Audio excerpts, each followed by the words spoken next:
G'day interwebs, I'm Bman and this is Super Mario Maker 2.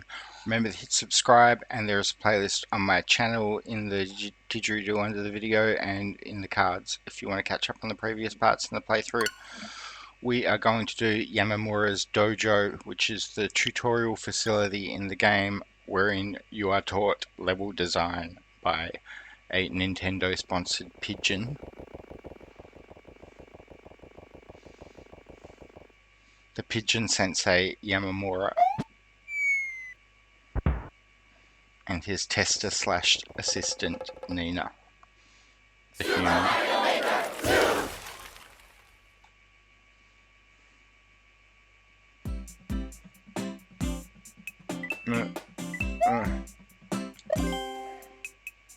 Okay, we go make, and we go plus, and then we go Yamamura's Dojo. Okay, maker lessons. We're going to do intermediate lessons 6 through 10. Auto-scroll tips, Mario's limitations, the key to success, forgiving player mistakes and providing direction. So number 6, auto-scroll tips.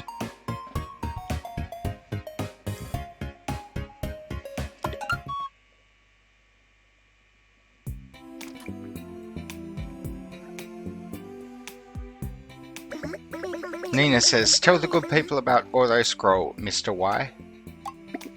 Yamamura says, cuckoo, which in English means, normally the screen will scroll to match Mario's movement through the course.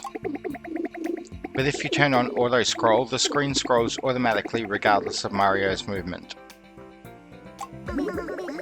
Nina says, and the person making the level can decide the direction and speed of that automatic scrolling. Yamamura says, what that means for the player is that they can't let Mario stand in the same spot for too long. Auto-scroll courses tend to make the player sweat a little bit. There are a few things you should keep in mind when crafting an auto-scrolling course. Give this a try, Nina.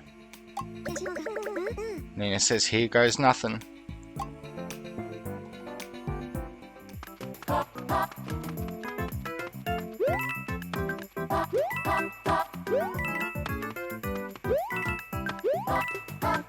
Oh no!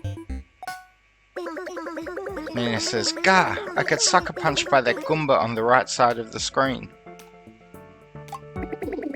Yamamura says, yes, the Goomba appeared on the screen and ran into Mario almost immediately. The screen won't scroll based on Mario's movement, making some enemies harder to avoid. Nina says, can you make it so that doesn't happen? Yamamura says, there's no perfect way to prevent it. Sometimes you just have to hope that the player has a strong self-preservation instinct. That said, there are ways you can warn the player that there's something dangerous ahead.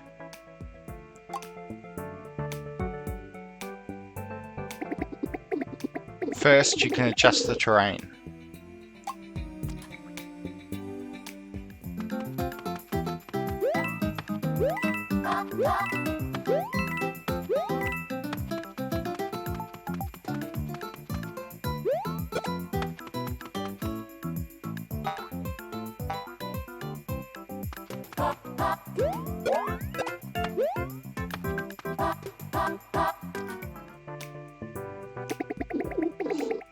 I've placed an enemy in a location Mario can't reach, meaning it won't run into him right away. This makes the enemy easier to spot before it gets too close to Mario. Here's another trick.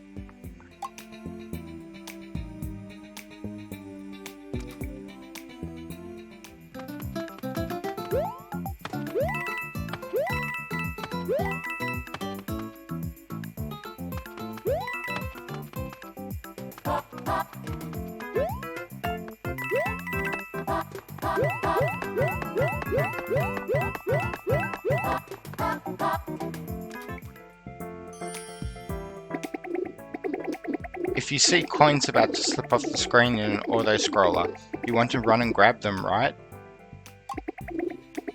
Try to have enemies come on the screen while the player's off grabbing the coins. Mina says, huh?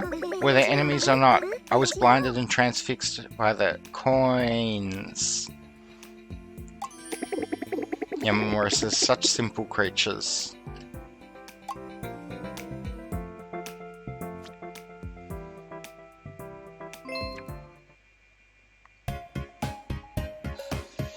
Mario's limitations. Does Mario have limitations?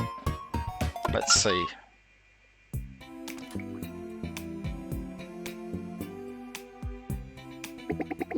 Yamamura says, coins and blocks blocks may often be used in courses, but they're sacred and deserve your respect. Nina says, why? What do you mean? Yamamura says, as a general rule, you shouldn't put them in places that Mario can't reach. Let me explain.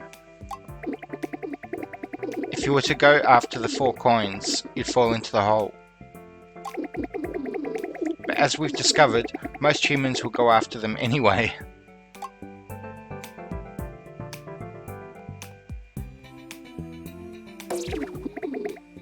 This time, the coins are placed so high that no matter how you jump, you won't be able to grab them.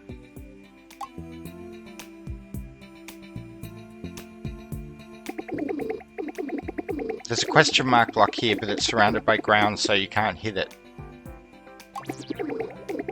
However, the player may be convinced there's a way to hit it and spend their entire day trying.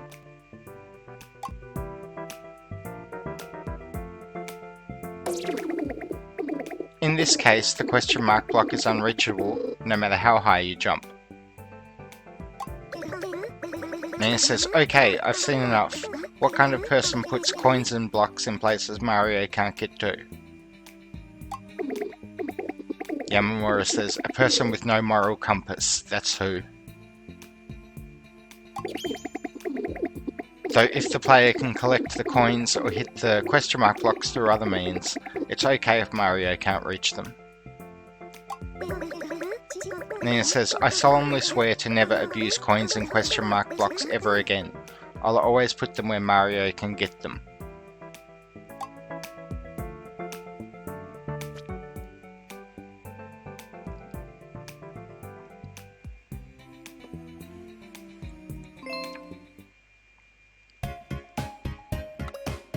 Lesson 8, the key to success.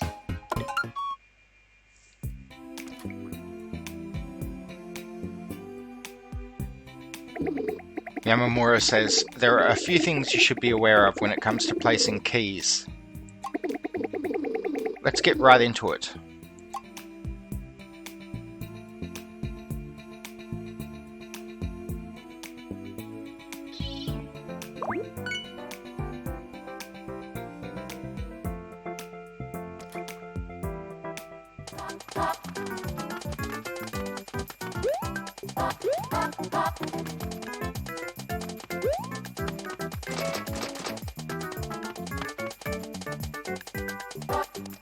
What you gonna do, Mario?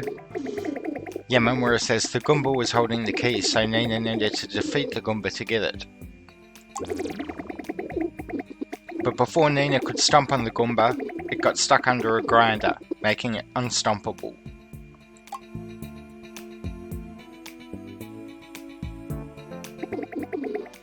Here's another example.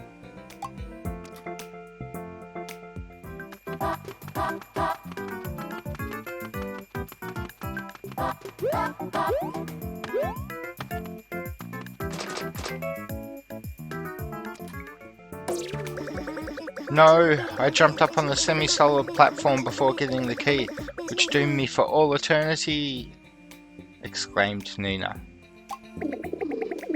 Yamamura says, a bit dramatic, but yes, the key is so close yet so far. I just changed tenses there, I shouldn't have done that. I'm so sorry. Yamamura says, try to avoid this type of thing if you value your reputation as a maker. There's another thing you should be aware of when using a key and a key door together.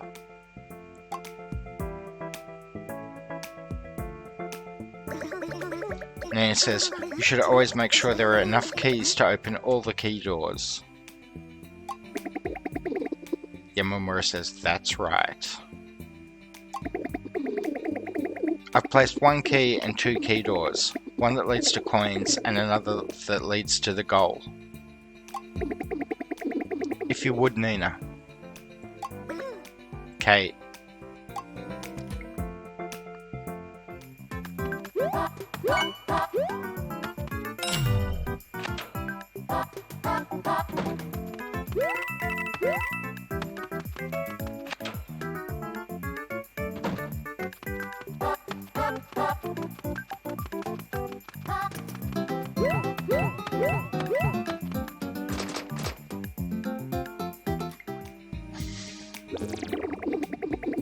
You use the only key to get to the area with the coins, so you can no longer advance through the course. Nina says, I didn't know that I needed to save the key for the other key door, but at least I'm rich. Cha-ching! Yamamura says, the moral of the story is to always be aware of how many keys and key doors you've placed in your course.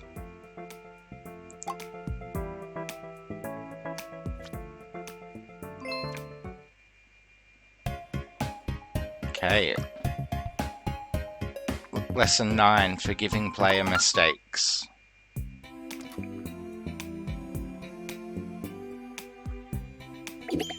Yamamura says, humans are imperfect beings. They are going to make mistakes when playing through your course.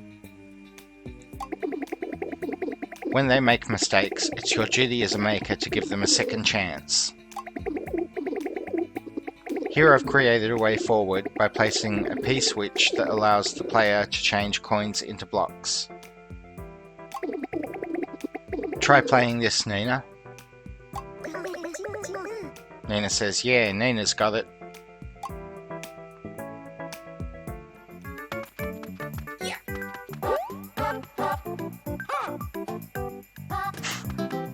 Whoops.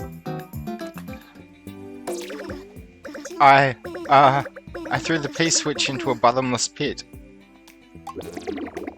Yamamura says, yes. Yes, you did. How did he know she was going to do that? But we can fix this. We can give you a second chance.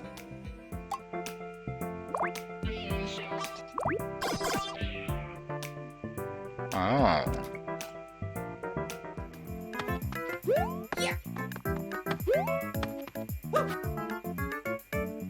Ah.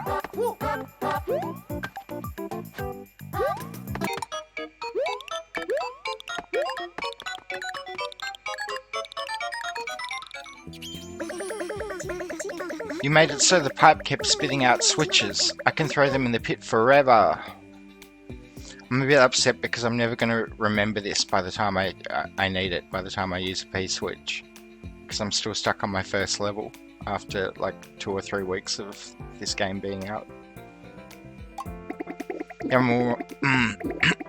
Pardon me. Yamamura says, on second thought, maybe I'll just get rid of the pit altogether. But let's move on. You have to have some hard levels. You have to have... There we go. Nina, if you'd be so kind. Nina says, here I go.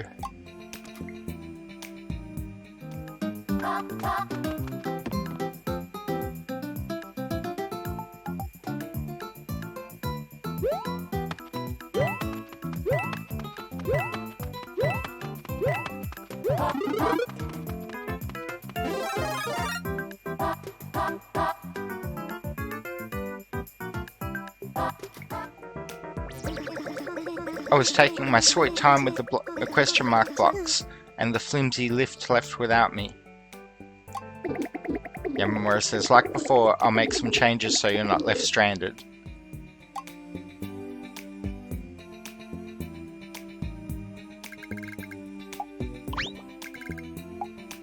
Oh, I get what that's for now, the group select tool. So I could be placing bricks that way? I think I might have already learned that and forgotten it. I added another flimsy lift in case you missed the first one. Then it says, now I can save at every last question mark block. Yamamura says you can also solve this problem by not giving the player a platform to get stranded on when they ride the lift. And then it says those are just a couple of ways that players can get stuck in your level. You'll always be good at playing the levels you make because you know what to do, but you also have to think about it from the perspective of a total noob. Yamamura says, right, offering players a chance to clear your course without having to pause and restart is the fair thing to do.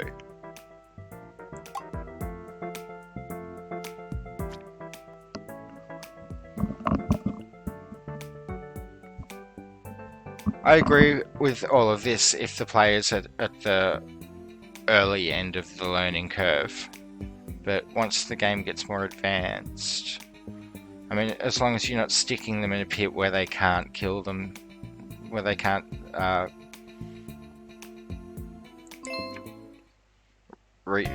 kill themselves and reset the game, go back to a checkpoint or whatever. If you're literally trapping them where they have to like reset the entire game, then that's not so good. Yamamura says, want to give this course a try, Nina? I didn't read the title of the course. And then it says, do I?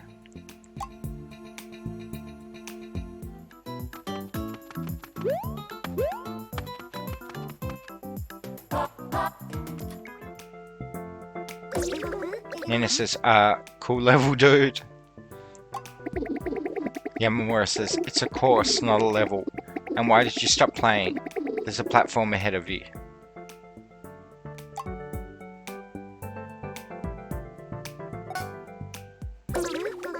What? I couldn't even see it. Yamamura says the maker of this course knew there was another platform, but the player can't see it. That sneaky little... There's no way for a player to know that there's a platform beyond the edge of the screen. To avoid this kind of thing, you should always try to put the next step somewhere that's visible. This applies to both horizontal and vertical paths, of course.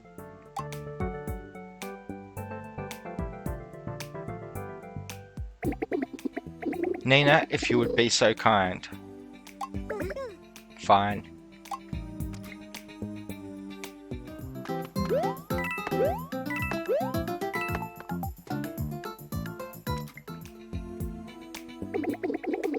It's a dead end, right? I'm not even sure anymore. Everything I've ever known is a lie. If you can't see the platform, all you can do is either go back up or risk dropping down. And if there's no platform down there, I'll fall to my doom.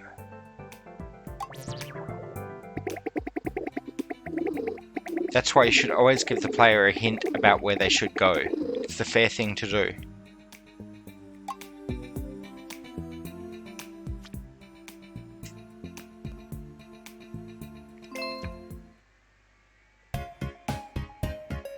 Right, that's 5 lessons, 5 intermediate lessons.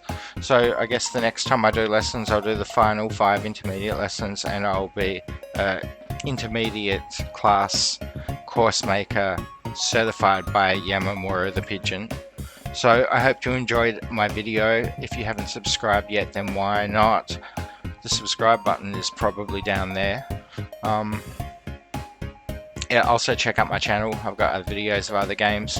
My socials are down in the didgeridoo below the video. I've got like my Twitter and Instagram and Twitch and etc. And yeah, I hope to see you in the next video. Peace out, interwebs.